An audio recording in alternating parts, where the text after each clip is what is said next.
शिवसेना उद्धव बाळासाहेब ठाकरे पक्षानेही आगामी लोकसभा निवडणुकांसाठी आज आपला जाहीरनामा वचननामा या नावानं प्रसिद्ध केला।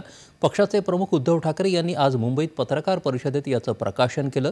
बेरोजगारी, शेतकरी, महिला, उद्योग आणि आरोग्य या 5 मूलभूत सुविधांवर भर दिल्याचं ठाकरे यांनी यावेळी सांगितलं।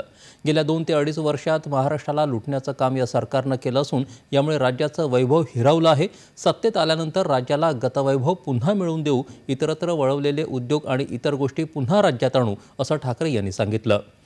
राज्यात रोजगाराच्या संधी निर्माण करू, तसंच प्रत्येक जिल्हा रुग्णालयाचं अत्याधुनिकीकरण करत आरोग्य यंत्रणा अद्ययावत करण्याला प्राधान्य देऊ असंही त्यांनी सांगितलं।